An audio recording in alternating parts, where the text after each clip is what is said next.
رہا ہے۔ اپنی طبیعت کے مطابق زندگی گزارنے والوں، اپنے حسن پر، اپنی جوانی پر غرور کرنے والوں، اللہ نے تمہیں اس مٹی سے پیدا کیا ہے، اس لیے مٹی کو غرور زیب نہیں دیتا۔ لڑکے تو لڑکے، نوجوان لڑکیوں کا بھی یہی حال ہے، اللہ ماشاءاللہ کہ اگر اللہ نے تھوڑی سی خوبصورتی دے دی ہے تو اس تھوڑے سے حسن پر لڑکیاں پھولے نہیں سماتی، اور گلے میں دوپٹہ، لمبے بالوں کی نمائش، اور معاذ اللہ پھر اس کے بعد اس سے گفتگو، اس سے بات چیت، یہاں کھڑی وہاں کھڑی، برتن دھلے تو گھر کے باہر گلی کے اندر بیٹھ کر، کپڑے دھلے تو گھر کے آنگن میں، باہر جانے سے زیادہ دلچسپی، گھر میں رہنے کے اندر دل نہیں لگتا، اطمینان نہیں ہوتا۔ آج کل کی بچیوں کا یہ شوق بڑھتا جا رہا ہے۔ وجہ کیا ہے؟ اس لیے کہ ہم خوبصورت ہے، جب تک کہ چار لڑکیاں ہمیں نہ دیکھیں، محلے کے لڑکے ہمیں نہ دیکھیں، تو پھر ہمارے حسن کی تعریف کون کرے گا؟ میں یہ نہیں کہتا کہ ہر محلے کے لوگ ایسے ہیں، یا یہ بھی نہیں کہتا کہ اس محلے کے لوگ ایسے ہیں، ایک عام بات کرتا ہوں کہ لوگ اس طریقے کی فکر لوگوں کی بڑھتی جا رہی ہے، اس طرح کا ذہن بچیوں کا بنتا جا رہا ہے، سیریل دیکھ کر، فلمیں دیکھ کر، ناول پڑھ کر، اور مغربی تہذیب میں ڈوبی ہوئی لڑکیوں کو دیکھ کر اس طرح کی سوچ و فکر بنتی جا رہی ہے کہ اگر حسن ہے تو نمائش ہونی چاہیے، اگر خوبصورت جسم ہے تو نمائش ہونی چاہیے۔ لیکن قوم کی ان بیٹیوں کو بتا دو، اے قوم کی بچیوں، جسم کی نمائش کرنا یہ کوئی فن نہیں، جسم کی نمائش کرنا اس میں کوئی فائدہ نہیں، جسم کی نمائش کرنا اللہ اکبر اس میں تمہارا کوئی فائدہ نہیں ہے سوائے نقصان کے۔ اللہ عز و جل کے پیارے حبیب مصطفیٰ کریم رؤوف الرحیم صلی اللہ علیہ وسلم کے ارشاد کا مفہوم ہے، اللہ کے پیارے حبیب غیب کا نبی صلی اللہ علیہ وسلم ارشاد فرماتے ہیں کہ جو لڑکیاں اپنی خوبصورتی کی نمائش کرتی ہے، عرض یہ کر رہا تھا اللہ کے پیارے حبیب مصطفیٰ کریم رؤوف الرحیم صلی اللہ علیہ وسلم نے ارشاد فرمایا کہ جب خوبصورت عورتیں اپنے حسن کی نمائش کرتی ہے تو اللہ تبارک و تعالی ایسی عورتوں پر لعنت فرماتا ہے اور ان پر جنت کی خوشبو بھی حرام فرما دیتا ہے۔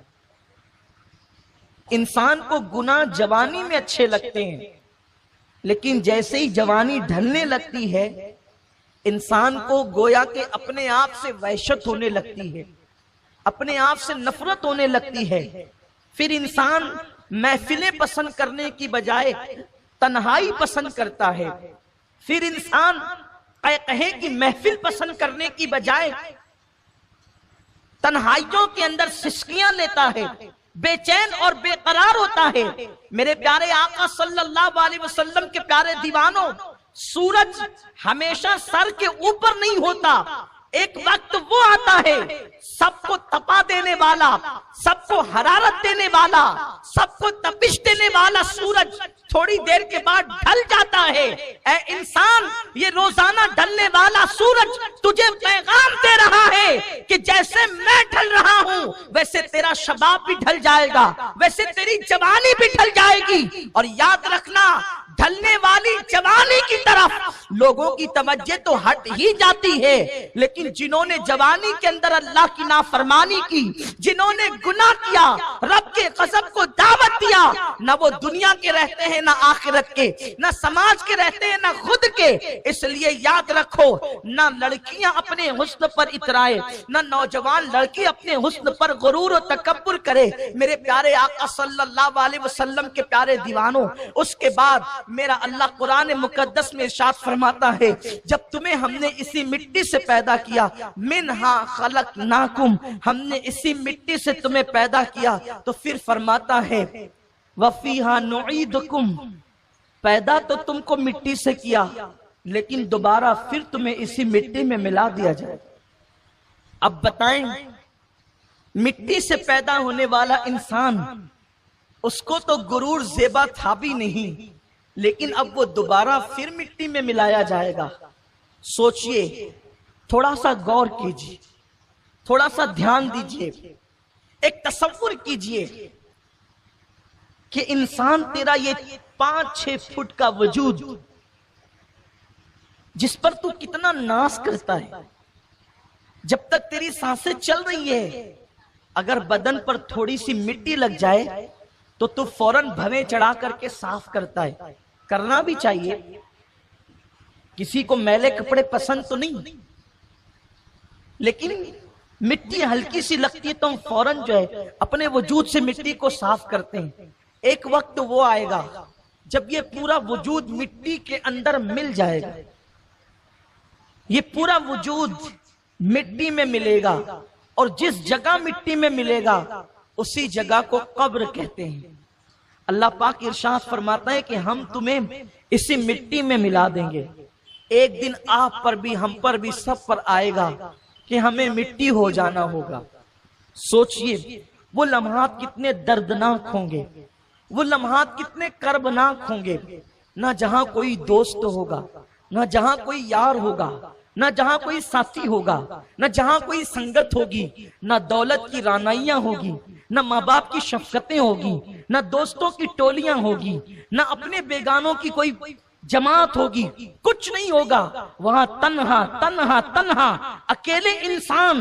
ذرا سوچ، اگر تو 10 منٹ 15 منٹ 1 گھنٹہ 2 گھنٹہ اپنے گھر کے اندر اکیلے بیٹھے تو بور ہو جاتا ہے، لیکن اس قبر کے اندر تجھے برسوں اللہ اکبر، برسوں صرف نہیں بلکہ کئی 100 برس، بلکہ کئی 1000 برس تجھے اسی قبر کے اندر پڑے رہنا ہے، اور وہاں کوئی تیرا پرسان حال نہیں، بس وہاں تو فیصلہ یا تو تیرے اچھے عمل کی بنیاد پر ہونا ہے یا تو تیرے برے عمل کی بنیاد پر ہونا ہے۔ ہاں وہاں تو چھوٹی چھوٹی باتوں پر عذاب ہونا ہے، جس کو تو بہت چھوٹا سمجھ رہا تھا ان چھوٹے چھوٹے چیزوں پر بھی تجھے عذاب دیا جائے گا، اسی کو عذاب قبر کہتے ہیں۔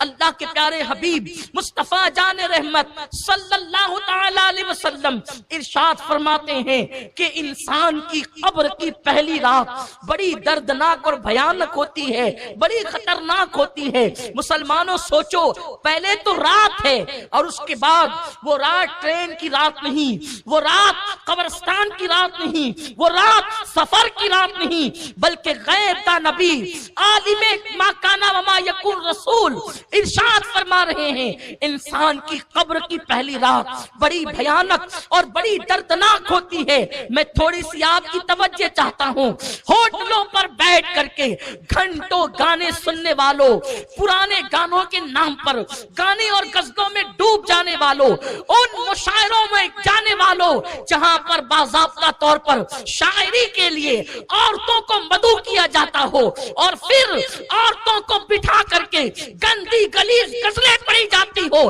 اور وہاں پر بڑی بڑی داڑیاں والے، بڑی بڑی ٹوپیاں والے، بڑے بڑے حاجی و نمازی عورتوں کے درمیان بیٹھ کر کے ان کو غزلوں پہ دعوت دیتے ہیں۔ ذرا سوچو، مشاعرے کی رنگین راتوں میں غزلوں میں ڈوبنے والوں، شراب و شباب کی بات کرنے والوں، گانے غزلوں میں ڈوبنے والوں، فلموں میں ڈوبنے والوں، ہاتھوں کو موبائل کو ہاتھوں میں لے کر کے گھنٹوں گندی تصویریں دیکھنے والوں، یہاں مجھے ایک حدیث یاد آتی ہے، لوگوں کا حال یہ ہے دن کے عبادت گزار ہیں اور رات کے عیاش ہیں، دن کے حاجی نمازی ہیں اور رات کے پاپی ہیں۔ ہمارے دن ولیوں جیسے ہیں، ہماری راتیں شیطانوں جیسی ہیں۔ اللہ اکبر، لوگ سب کے سامنے نیکی کرتے ہیں اور تنہائیاں گناہوں میں ڈوب کر کے کرتے ہیں۔ ایک حدیث پاک ابن ماجہ شریف کی جو آج کے دور کی عکاسی کرتی ہے، اللہ کے پیارے حبیب غیب کا نبی صلی اللہ علیہ وسلم فرماتے ہیں قیامت کے دن کچھ لوگ پہاڑوں جیسی نیکیاں لے کر لائیں گے لیکن ان کی نیکیاں اللہ ایسے اڑا دے گا جیسے دھول کو ہوا میں اڑا دیا جاتا ہے۔ میرے آقا سے عرض کیا گیا یا رسول اللہ صلی اللہ علیہ وسلم ہمارے ماں باپ آپ پہ قربان، حضور یہ بتائیں کہ جب لوگ پہاڑوں جیسی نیکیاں لائیں گے تو ان کی نیکیوں کو یوں اڑا دیا جائے گا جیسے دھول کو ہوا کے اندر اڑا دیا جاتا ہے، ان کا گناہ کیا ہوگا؟ آقا فرماتے ہیں وہ لا الہ الا اللہ بھی پڑھتے ہوں گے، وہ محمد الرسول اللہ بھی پڑھتے ہوں گے، وہ قرآن کو اللہ کی کتاب بھی مانتے ہوں گے، محمد الرسول اللہ کو آخری نبی بھی مانتے ہوں گے، وہ تم میں سے ہوں گے، اپنے آپ کو مومن کہیں گے، لیکن جب تمہارے درمیان رہیں گے تو وہ نیکیاں کریں گے، اور جب وہ اکیلے میں ہوں گے تو وہ گناہوں کے اندر ڈوب جائیں گے۔ تنہائی میں گناہوں میں ڈوبنے والوں کی نیکیوں کو اللہ تبارک و تعالی ایسے اڑا دے گا جیسے دھول کو ہوا میں اڑا دیا جاتا ہے۔ آپ مجھے بتائیں ہماری محفلوں میں کوئی تسبیح پڑھ رہا ہے، مسجدوں کے اندر کوئی نفل پڑھ رہا ہے، کوئی تلاوت قرآن کر رہا ہے، لیکن جب ہمیں تنہائی کے اندر اپنے کمروں میں موجود ہوتے ہیں تو ہم کیسے ہوتے ہیں یہ ہم اپنے آپ کو خود جانتے ہیں۔ ہر انسان اپنے آپ کو بہتر جانتا ہے۔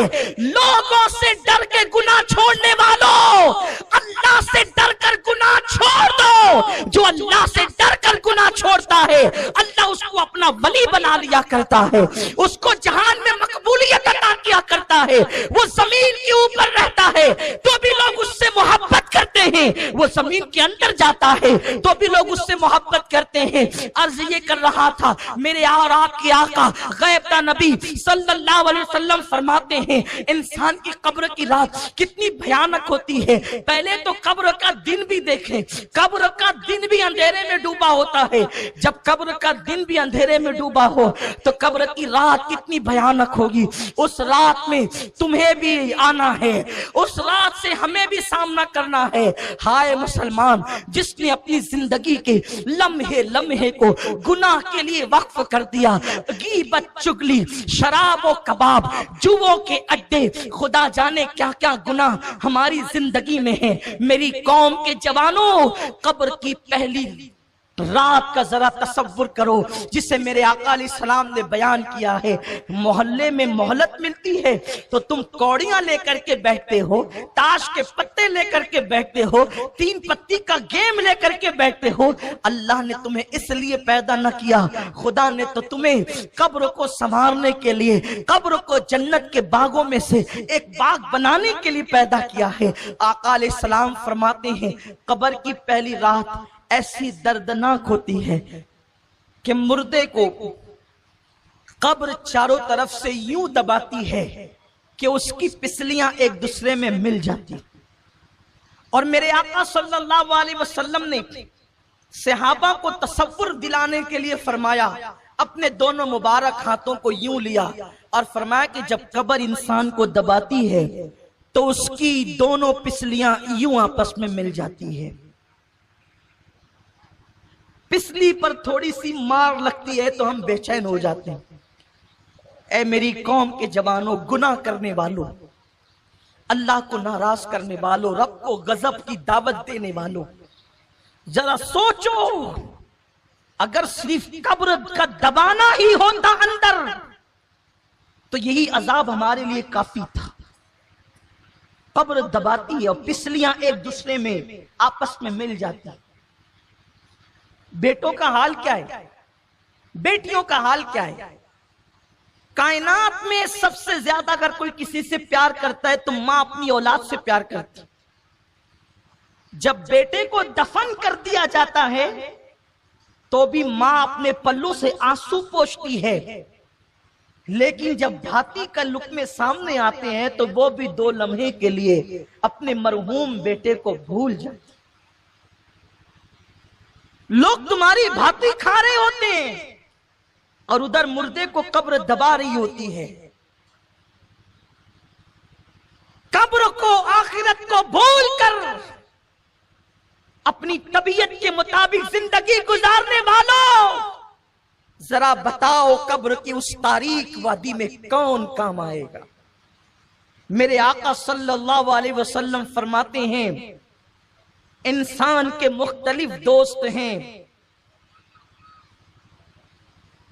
انسان کا دوست مال ہے، انسان کے دوست اولاد ہیں، انسان کے دوست احباب ہیں، انسان کے دوست اعمال ہیں۔ مال کا حال تو یہ، جیسے روح جسم سے نکلی ویسے ہی مال پرایا ہو گیا، وارثوں کا ہو گیا۔ دوستوں کا حال یہ، قبر تک لایا اور چھوڑ کر کے ایسے چلے گئے جیسے پہچانتے ہی نہ تھے۔ لیکن اعمال انسان کی قبر تک جاتے ہیں۔ ہائے مسلمان، تو نے ان لوگوں سے دل لگایا، پہلے تو اس مال سے دل لگایا کہ جو قبر تک بھی نہ آنے والا تھا، ان احباب سے دل لگایا جو قبر میں چھوڑ کر چلے جانے والے تھے۔ اس اعمال پر تو نے محنت کیا کی، اس اعمال کے لیے تو نے کوشش کیا کی۔ مسجد میں آتا نہیں تھا، اور آتا تھا تو حال یہ کہ ایسا لگے جیسے کوئی ڈنڈے برسا رہا ہو اور تو بھاگ جاتا تھا۔ جمعہ کے دن بھی آخر میں آ کر کے 2 رکعت پڑھ کر کے بھاگ جانے والوں، میرے آقا علیہ السلام فرماتے قبر دباتی ہے، پسلیاں دونوں ایک دوسرے میں مل جاتی ہیں۔ وہ منزل سے گزرنا ہے، تصور کرو۔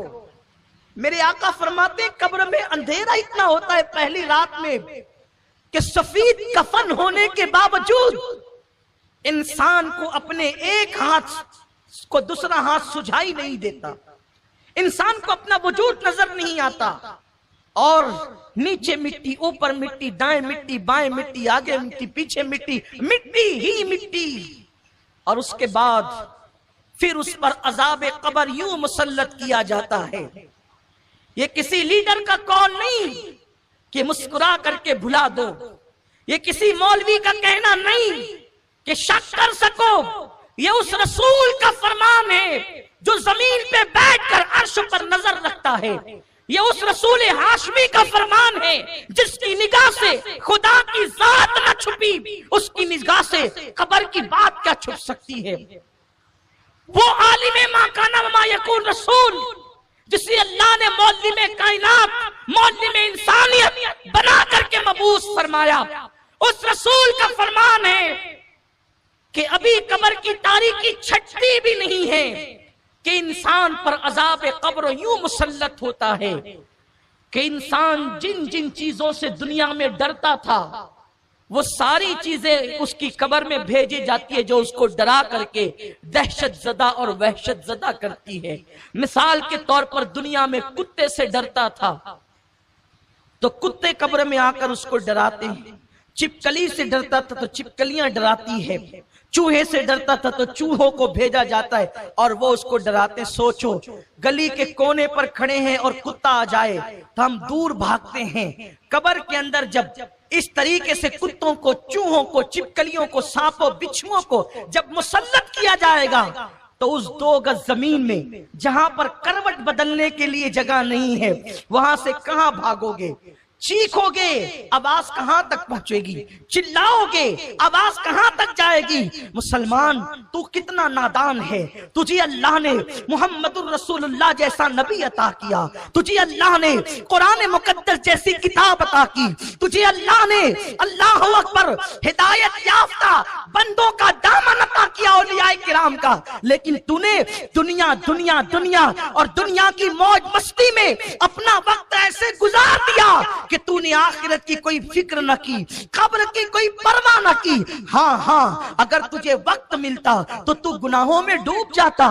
تو نے آخرت کے لیے کیا کیا؟ تو نے قبر کے لیے کیا کیا؟ اللہ کے پیارے حبیب غیب دا نبی صلی اللہ علیہ وسلم فرماتے ہیں مردہ اسی سے ہراساں ہوتا ہے، پریشان ہوتا ہے کہ اس کے پیر کی طرف سے عذاب آتا ہے، اس کے سر کی طرف سے عذاب آتا ہے، اس کے کانوں کی طرف سے عذاب آتا ہے، اس کے ہاتھوں کی طرف سے عذاب آتا ہے، اور چو طرف سے عذاب آ کر کے اس کو اپنی لپیٹ میں لے لیتا ہے۔ اللہ کے پیارے حبیب غیب دا نبی صلی اللہ علیہ وسلم فرماتے ہیں حال یہ ہوتا ہے کہ اگر اس نے ایک وقت کی نماز کبھی جان بوجھ کر جاگتے میں قضا کر دی تھی، چھوڑ دی تھی، تو ایک وقت کی نماز چھوڑنے کے بدلے میں اس پر 99 سانپ مسلط کیے جاتے ہیں، جس میں سے ایک ایک سانپ کی طاقت کا عالم یہ ہے کہ اگر وہ کسی پہاڑ پہ ڈنک مارے تو پہاڑ ریزہ ریزہ ہو جائے، اگر وہ دنیا میں پھنکار دے تو اس کی پھنکار گرمی سے دنیا کے سارے انسان مر جائیں،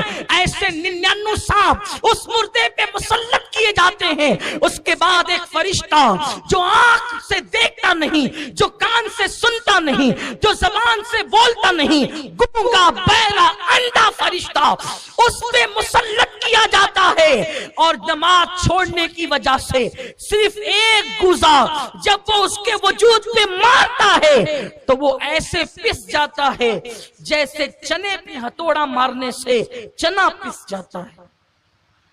رات کے 2-2 3-3 بجے تک جگ کر کے نماز فجر ترک کرنے والوں، ذرا اس چابک اور اس گوزے کا تصور کرو، سوچو اور غور کرو کہ کیا یہ نازک وجود، یہ چھوٹا سا جسم کیا اللہ کے عذاب کو برداشت کر سکے گا؟ کیا رب تبارک و تعالیٰ کے عذاب کو برداشت کر سکے گا؟ نہیں اور ہرگز نہیں۔ تو پھر یہ رنگریلیاں کیوں ہیں؟ یہ طبیعت کے مطابق زندگی کیوں ہے؟ یہ گھروں پہ لگے ہوئے تمہارے اینٹینے، یہ اینٹینے نہیں، یہ ایریل نہیں، یہ جہنم کے سامان ہے۔ تمہارے گھروں کی رنگین ٹیویاں جو تمہیں ڈش لگانے پہ مجبور کرتی ہے، تمہارے بچے جو تمہیں مجبور کرتے ڈش لگانے پر، اس میں 100 سے زائد چینل پر گندی ننگی اور آوارگی کی فلمیں دیکھنے والوں، یہ صرف تمہیں نہیں بلکہ تمہاری پوری اولاد کو جہنم کا ایندھن بنانے کے لیے راہ جہنم پر لے کر کے جا رہے ہیں۔ خدا را ذرا اپنے حال پہ رحم تو کرو۔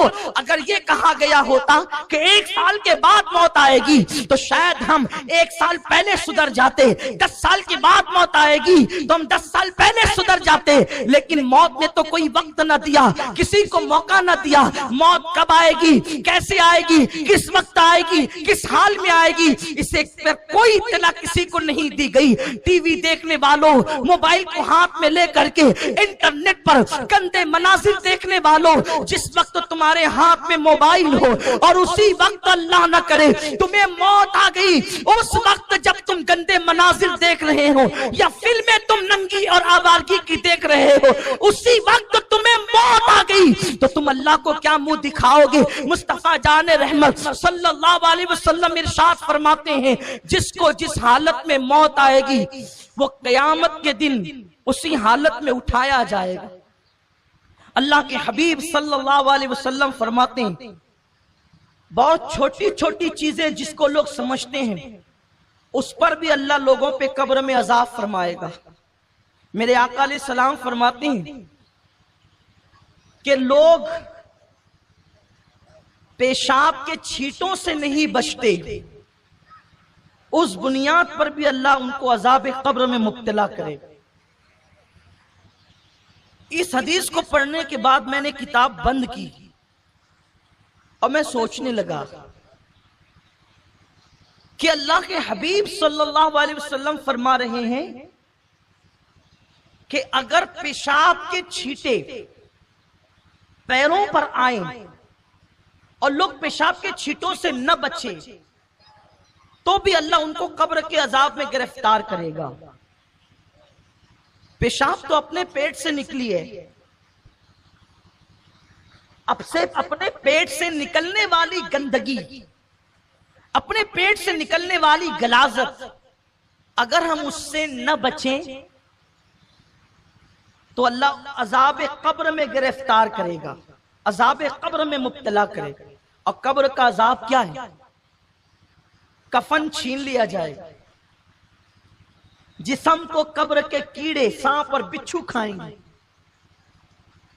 پوری قبر کے اندر آگ بھڑکا دی جائے گی۔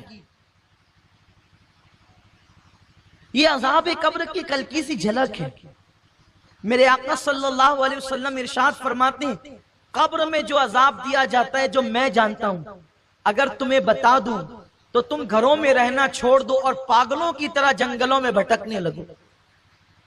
حضور نے نہیں بتایا، صرف اشارہ کر دیا۔ اس کا مطلب یہ ہے کہ آقا جو جانتے ہیں وہ کوئی نہیں جانتا، اور یہ بھی میرے رسول کی شان کی بات ہے۔ حضور وہ سب کچھ جان کر بھی لوگوں کے درمیان معلم انسانیت کی حیثیت سے ہے۔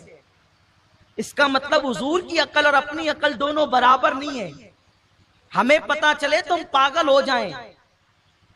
ارے لوگ بھیانک ایکسیڈنٹ دیکھ کر کے پاگل ہو جاتے ہیں.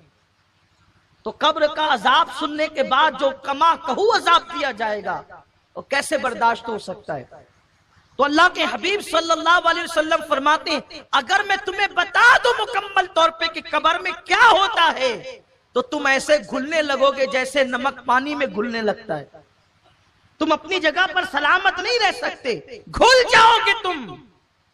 وہ قبر ہے جسے دردناک عذاب کے حوالے سے اللہ کے حبیب علیہ الصلوۃ والتسلیم نے بیان فرمایا ہے. تو ایک معمولی سا عمل جس کو ہم کہتے ہیں پیشاب کے چھینٹوں سے نہ بچنا، یعنی کھڑے کھڑے کچھ لوگ پیشاب کرتے ہیں تو پیر پہ چھینٹیں آتے ہیں، کچھ لوگ بیٹھ کر بھی بے احتیاطی سے کرتے ہیں تو بھی پیشاب کے چھینٹیں آتے ہیں. تو پیشاب کے چھینٹوں سے نہ بچو تو بھی انسان عذاب قبر میں گرفتار ہوگا.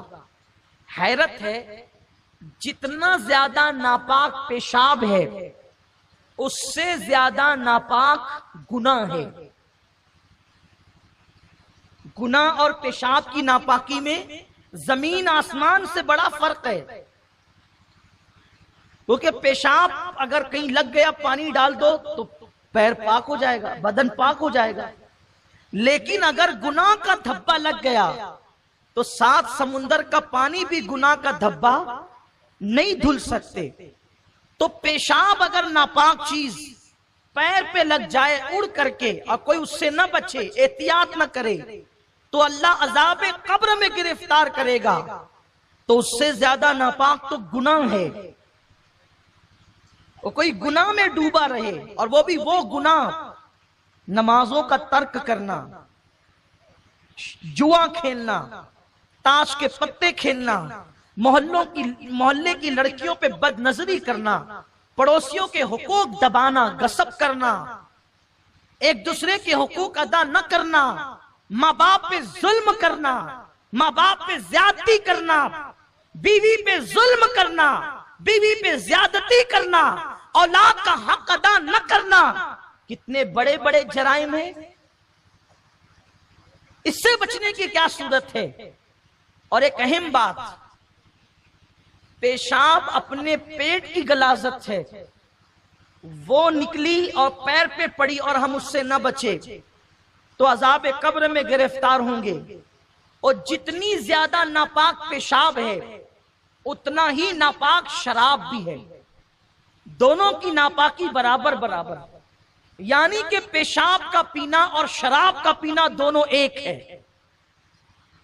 یہ میں کوئی لطیفہ نہیں کہہ رہا ہوں، میں آپ کے سامنے اس کی شرعی حیثیت بیان کر رہا ہوں کہ شراب اسلام میں اتنی ہی ناپاک مانی گئی ہے جتنا کہ پیشاب ناپاک ہے. تو مجھے بتاؤ اگر پیشاب کے چند چھینٹے بدن پہ لگ جائیں تو انسان اللہ کے عذاب پہ گرفتار ہوتا ہے، تو جو لوگ پیشاب کی طرح ناپاک شراب اپنے منہ کے اندر ڈالیں اور اپنے پیٹ میں ڈالیں تو ان پر کیسا عذاب ہوگا، ان پہ عذاب کی کیفیت کیا ہوگی، ان پہ عذاب کی سختی کیا ہوگی. میرے آقا صلی اللہ علیہ وسلم کے دیوانوں، آیت مبارکہ کا آخری ٹکڑا، اب میں اس پہ نہیں پہنچ سکوں گا، بس ایک بات عرض کر کے اپنی گفتگو مکمل کروں. شاید کسی کی زندگی میں انقلاب پیدا ہو جائے. خدا کے لیے اپنی قبر کی تیاری کرو. قبر میں کسی نے نہیں آنا، نہ کسی مولوی نے، نہ کسی خطیب نے، نہ کسی مقرر نے، نہ کسی دوست نے، نہ کسی ماں باپ نے، نہ کسی یار نے. لیکن یہ بات حق ہے جس کو ضرور کہوں گا کہ قبر میں کسی نے نہیں آنا، لیکن قبر میں مدد کے لیے آمنہ کے لال نے ضرور آنا. اسی لیے قبر کی تیاری کا سب سے بنیادی سبجیکٹ ہے کہ جو آنے والا ہے اس سے اپنا کانٹیکٹ بنا کے رکھو. جو آنے والا ہے اس سے کانٹیکٹ بنا کے رکھو. اس لیے کہ اگر رابطہ بنا رہے گا تو وہاں بگڑی بن جائے گی.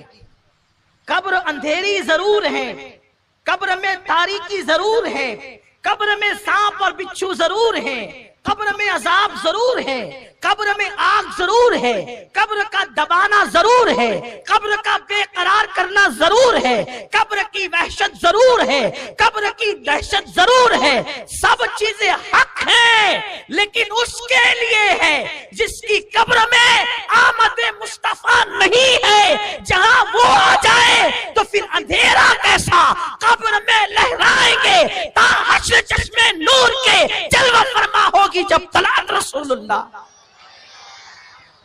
اس لیے ان سے رشتہ جوڑے رکھو, ان سے رابطہ بنا کر کے رکھو. رابطہ کیسے بنے گا؟ نعرہ بھی لگائیں, شراب بھی پیئے تو رابطہ بنا رہے گا. نعتیں بھی پڑھیں, کیرم بھی کھیلیں, گلیوں میں بیٹھ کر کے کوڑیاں بھی کھیلیں, اور خود فتوے بھی دے کہ جائز ہے. ٹھیک ہے, اب آپ کے فتوے پہ عمل ہوگا. اللہ کے حبیب صلی اللہ علیہ وسلم فرماتے ہیں ایک زمانہ ایسا آئے گا قریب قیامت کہ جاہل لوگ فتویٰ دیں گے اور وہ خود بھی گمراہ ہوں گے اور دوسروں کو بھی گمراہ کریں گے. آقا علیہ السلام فرماتے ہیں ایسے لوگوں کے پاس نہ بیٹھنا. فتویٰ دینا مفتی کا کام ہے, آپ کا نہیں. لیکن میں سمجھتا ہوں بیچارے مفتی صاحبان تو فتویٰ بہت کم دیتے ہیں. ہوٹلوں پہ بیٹھے ہوئے ہماری عوام فتوے زیادہ دیتی ہے, اور وہ بھی بدعت اور شرک کے فتوے سے کم تو کوئی فتویٰ ہے ہی نہیں. اور اس بیچارے سے پوچھو بھیا احسان کر ذرا بتا کہ بدعت کی تعریف کیا ہے, وہ بتا بھی نہیں سکے گا, بلکہ بدعت کا مخرج نہیں بتا سکتا, اور وہ بدعت کا فتویٰ دیتا ہے. بلکہ بیچارہ بدعت کو بدعت کہتا ہے, یعنی اسے الفاظ کا تلفظ نہیں پتا, اتنا جاہل ہے.